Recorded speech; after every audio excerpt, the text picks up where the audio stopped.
এ যেন সর্ষের মধ্যে ভূত। যাদের হাতে দেশের ক্রিকেট সবচেয়ে নিরাপদ থাকার কথা, তাদের মাধ্যমেই কলুষিত হচ্ছে জনপ্রিয় এই খেলা।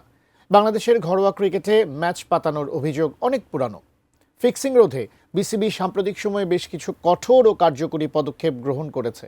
বিসিবি যেমন স্বাধীন তদন্ত কমিটি গঠন করেছে, তেমনি সতর্কতামূলক নজরদারিও বাড়িয়েছে। কিন্তু তারপরও সদ্য শেষ হওয়া বিপিএলে ম্যাচ পাতানোর অভিযোগ উঠেছে খোদ বিসিবির ডিরেক্টর মুখলেসুর রহমান শামীমের বিরুদ্ধে। বিস্তারিত জানাচ্ছেন বদিউজ্জামান মিলন।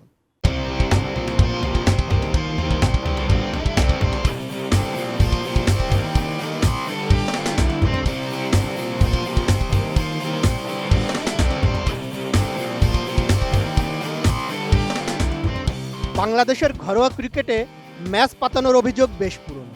ম্যাচ পাতানো রোধে বাংলাদেশ ক্রিকেট বোর্ড সাম্প্রতিক সময়ে বেশ কিছু কঠোর ও কার্যকরী পদক্ষেপ গ্রহণ করেছে। এর মধ্যে রয়েছে স্বাধীন তদন্ত কমিটি গঠন। গত বিপিএলের ফিক্সিং নিয়ে গঠিত তদন্ত কমিটি সম্প্রতি 900 পৃষ্ঠার বিস্তারিত একটি প্রতিবেদনও জমা দিয়েছে।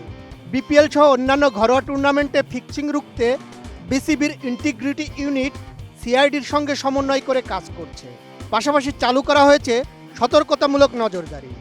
এরই মধ্যে ম্যাচ পাতানোর অভিযোগ উঠেছে বিসিবি পরিচালক মুখলেসুর রহমান শামীমের বিরুদ্ধে।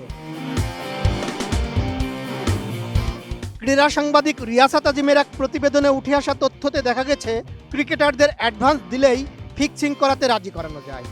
রিয়াসাতের অভিযোগ, সিলেটে বিপিএলের ম্যাচগুলিতে এই ফিক্সিং হয়েছিল। বিপিএলের নোয়াখালী দলের মালিকও নাকি এর সঙ্গে জড়িত।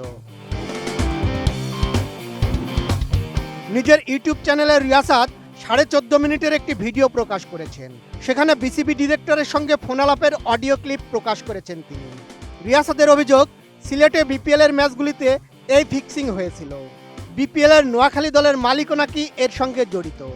ওই প্রতিবেদনে বলা হয়েছে, মুখলেসুর রহমান শামীমের ডিরেকশনে কিভাবে ম্যাচ পাতাতে হবে, কোন ঘটনা কিভাবে ঘটবে, অর্থের লেনদেনের প্রক্রিয়া কি হবে, সবকিছু তিনি করেন বোর্ডের চেয়ারে বসে। ফিনিশ আপনার ঘরবাড়ি ও আঙ্গিনার সকল কীটপতঙ্গ ধ্বংস করে। নিজের রিপোর্টে রিয়াসাত অভিযোগ করেন, ক্রিকেটারদের অ্যাডভান্স দিলেই ফিক্সিং করাতে রাজি করানো যায়। আর সিলেটে নূরজাহান গ্র্যান্ড হোটেলে সব জুয়াড়িদের জড়ো করা হয় বিপিএলের সময়। সেই সব জুয়াড়িদের সঙ্গে সমন্বয়ের দায়িত্ব ছিল নোয়াখালী এক্সপ্রেস চেয়ারম্যান তৌহিদের।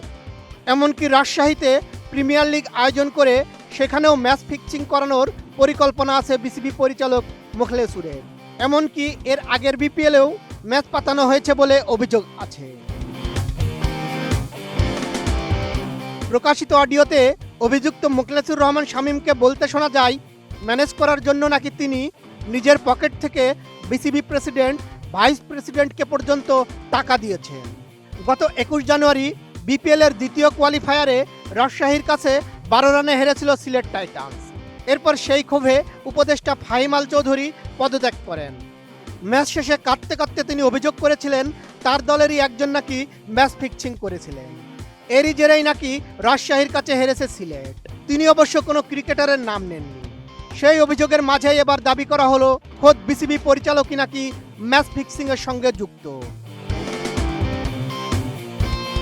বদিউজ্জামান মিলন, এটিএন নিউজ।